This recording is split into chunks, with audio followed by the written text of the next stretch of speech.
मैं अगर कृषि मंत्री बना था इसलिए मैंने इस्तीफा दिया, मुझे ये सारा कुछ अच्छा नहीं लगा, पर मैं उनके आगे टिक नहीं पाया क्योंकि उनकी आंखों में सच्चाई थी जिसका मेरे पास कोई उत्तर नहीं था। इसी वजह से मैंने रिज़ाइन किया। देखिए, कृषि मंत्री के जाने से सरकार के पास बहुमत है, कृषि मंत्री को हटाया है, कोई और आ जाएगा कृषि मंत्री। मोदी जी से बात करते रहते हैं, मोदी जी से बात की थी कि अब क्या करें, अब मेरे पे प्रेशर आ रहा है। क्या कहा उन्होंने? तो वो बोल रहे थे इनको किसी ना किसी तरह कोई जुमला दो और इनको बोलो अपने घर पे जाओ, मवाली बोलो, इनको गुंडा बोलो, जैसे ये सारा कुछ हमने बोला भी है, पर नहीं, वो बात चली नहीं किसी हिसाब से। उनके सामने मुझे झुकना पड़ा और फिर मैंने इस्तीफा दे दिया। सरकार जो कृषि मंत्री बने थे वो हमारे साथ मौजूद है यहाँ पर, खुद उनसे जानना चाहेंगे कि वो वाले कृषि मंत्री में और ये जो कृषि मंत्री है इन दोनों में क्या अंतर है, इनकी सोच क्या है। उनकी सोच तो सब आप देख ही चुके हैं। सर, स्वागत है आपका DS4 न्यूज़ पर। क्या नाम है आपका? मेरा नाम रवनीत बराड़ है जी। नवनीत जी, क्या लगता है सर, जो किसान संसद लगी है तो आपको यहाँ पर क्या बनाया गया है? देखिए, मुझे कृषि मंत्री बनाया गया था। एक दिन के लिए हमने जो मॉक यहाँ पे किया था एग्रीकल्चर मिनिस्टर का, उसमें मेरे से सवाल किए गए और मैं जैसे जैसे सवाल थे उनके उत्तर दे रहा था एज अ कृषि मंत्री। तो आपका उन जो वाले सोच कृषि मंत्री हैं उनकी सोच में और आपकी सोच में क्या अंतर है? देखिए, अंतर तो मैं तो एक छोटे से परिवार से हूँ, किसान के परिवार से हूँ। मुझे पता लगा कि वो भी एक किसान के परिवार से हैं जो कृषि मंत्री हैं। ये तो हमारे में सिमिलरिटी होगी, पर दूसरी सोच का डिफरेंस ये आया कि मैं यहाँ पे मुझे सवाल किए गए और जो मैं उनका दर्द देख रहा था, जो किसान सवाल कर रहे थे या मेरे से बार बार पूछ रहे थे MSP क्यों नहीं मिल रही, या फिर ये जो ओपन मार्केट हो जाएगी जिसमें बिगर कॉरपोरेट्स आ जाएंगे, जॉब और अपॉर्चुनिटीज़ जो अभी फार्मर से एक स्मॉल एंटरप्रेन्योर होता है तो उसका वो सारा कितना चला जाएगा, बच्चे क्या करेंगे, ये सारे सवाल पूछते गए और बाद में मुझे उन पर कोई आंसर नहीं आया। मेरे पास आंसर नहीं था क्योंकि वो एक सच्चाई की बात कर रहे थे। कितनी देर मैं झूठ बोलता, मैं कुछ देर तो मैंने ट्राई किया घुमाने का। वो सवाल करते थे कोई और, मैं कोई और आंसर देता था ताकि उनको किसी और टॉपिक पे ले जाऊं। वो सवाल करते थे MSP का। आपने झूठ बोलने की क्यों कोशिश की? देखिए, जो सरकार काफ़ी देर से कर रही है, किसानों को एक जुबला दे रही है कि ये कानून अच्छे हैं, ये ऐसे है, मैंने भी वही कोशिश की। पर जब ध्यान से अगर कानून देखोगे, क्योंकि उसके भीतर जाके देखोगे, जो एक छोटा ज़मींदार है, छोटा किसान है या जिसका छोटा बिजनेस है, फार्म से लेके किचन तक जितने भी छोटे छोटे बिजनेसेस हैं, जैसे कोई स्मॉल पेस्टिसाइड वाला है, कोई फर्टिलाइज़र वाला है, कोई जैसे ट्रांसपोर्टर है, कोई होलसेलर है, कोई रिटेल वाला है, वो सारे ख़त्म होंगे क्योंकि वो फार्म से लेके किचन तक सारा कुछ उनका खुद का आएगा। जब एक कॉर्पोरेट टेक ओवर होता है वो यही होता है कि फार्म से लेके किचन तक वो हर में वो थोड़ा इन्वॉल्वमेंट होगी, खुद का होगा सारा कुछ। उनका ग्रो भी खुद करेंगे, पैकिंग भी खुद करेंगे, ट्रांसपोर्ट भी खुद करेंगे, होलसेल भी स्टॉक भी खुद कर रखेंगे और रिटेल भी खुद करेंगे। तो जो जितने रिटेलर हैं, जितने होलसेलर हैं, जितने ट्रांसपोर्टर हैं, जितने पैकिंग वाले हैं, जितनी लेबर है, क्योंकि एक जो किसान के पास अगर 10 एकड़ ज़मीन है उसका 60,000 के हिसाब से कॉन्ट्रैक्ट हो गया, उसको तो 6 लाख आ जाएगा। पर वहाँ पे जो लेबर वाला था, जो उगाता भी था, जो काटता भी था, जो मंडी में भी लेके जाता था, जो उसको पैकिंग भी करता था, वो कहाँ जाएगा? जब सारा एक बहुत बड़ा टेक ओवर हो गया तो सारा कुछ मशीन से होगा, तो अनएम्प्लॉयमेंट तो ऑलरेडी बहुत ज़्यादा है। अच्छा, एक आपसे पर्सनल सवाल है, कभी आपने सोचा था कि अगर आप सोचा आपने, अभी युवा है, फिर राजनीति में जाने का?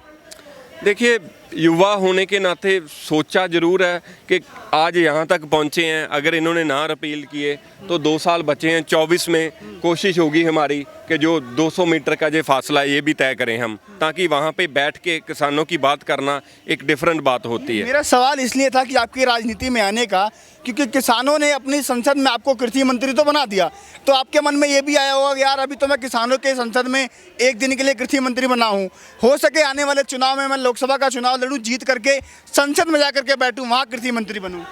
देखिए, मैंने सोचा था कि यहाँ पे मुझे मौके में एक कृषि मंत्री बनाया गया, पर असल में अगर 24 में चुनाव लड़के मुझे मौका मिलता है कृषि मंत्री बनने का तो डेफिनेटली, क्योंकि मैं तो इनको बोला था कि मुझे एक दिन के लिए कृषि मंत्री बनाया जाए, पार्लियामेंट में एक दिन के लिए बनाया जाए मुझे।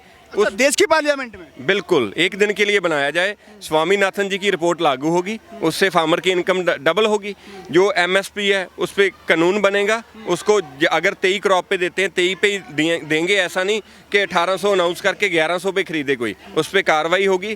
किसान जैसे आंदोलन कर रहे हैं, एक दिन में आंदोलन खत्म होगा, इनकी सारी मांगे मानी जाएंगी, सिर्फ 24 आवर्स चाहिए मुझे। अच्छा, एक सवाल है, आप तो जो संसद बने थे, मतलब सांसद बने थे संसद में, तो आप तो बीजेपी की जो सरकार की भूमिका निभा रहे थे ना, एक तरह से, कि जो बीजेपी की सरकार है उसमें कृषि मंत्री हैं, तो आपको लोगों का जो रूपरेखा था वही था एक तरह से, है ना? तो क्या लगता है कि किसी का दबाव है क्या आप लोगों के ऊपर, कि कोई ऊपर थे लो आप लोगों को दबाव दे रहा है कि नहीं नहीं सुनना है, कुछ ऐसा है क्या? बताइए जरा।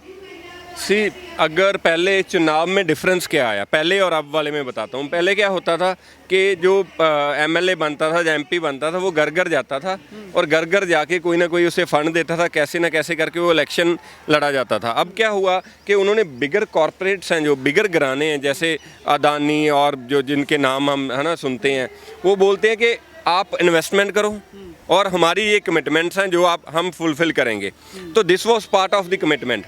जो कमिटमेंट पहले हुई थी इलेक्शन से, उसमें से एक कमिटमेंट ये थी कि जितना फार्म सेक्टर है वो सारा कॉर्पोरेट घराना टेक ओवर करेगा।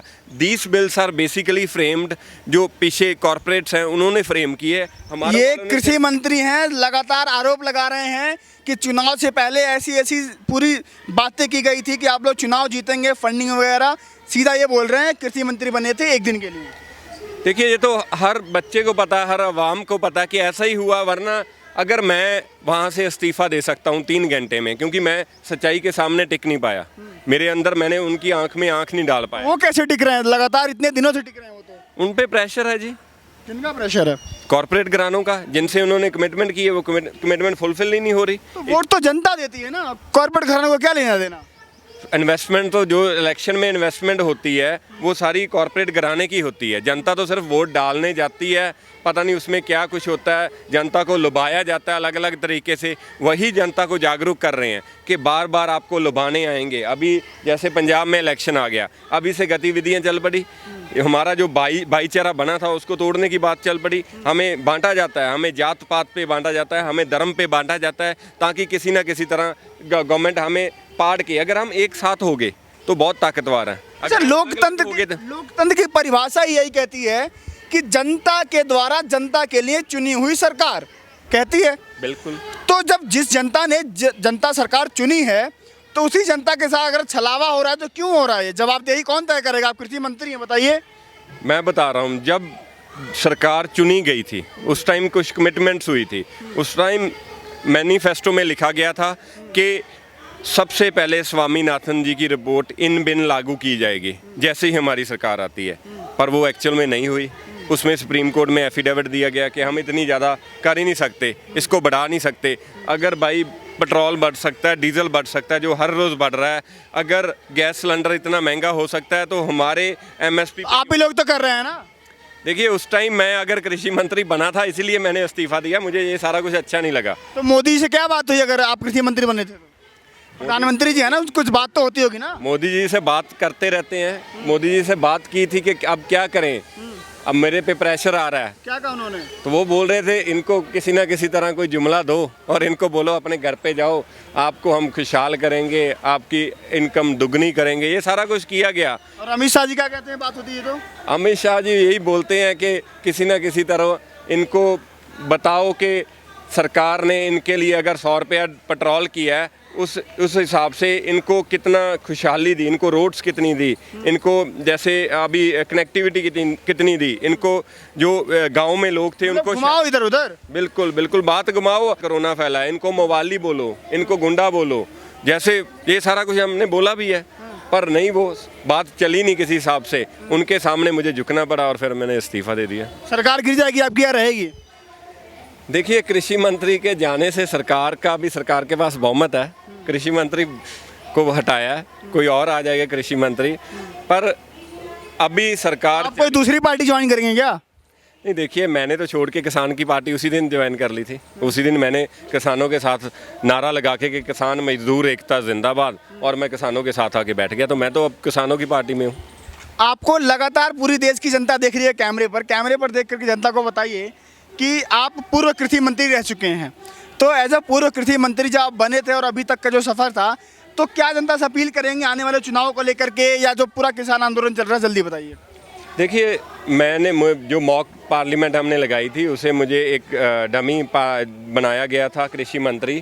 उस वजह से मुझे मौका मिला था कि मैं कुछ बातें रख सकूं सरकार की लोगों के आगे, आवाम के आगे, पर मैं उनके आगे टिक नहीं पाया क्योंकि उनकी आंखों में सच्चाई थी जिसका मेरे पास कोई उत्तर नहीं था। इसी वजह से मैंने रिज़ाइन किया।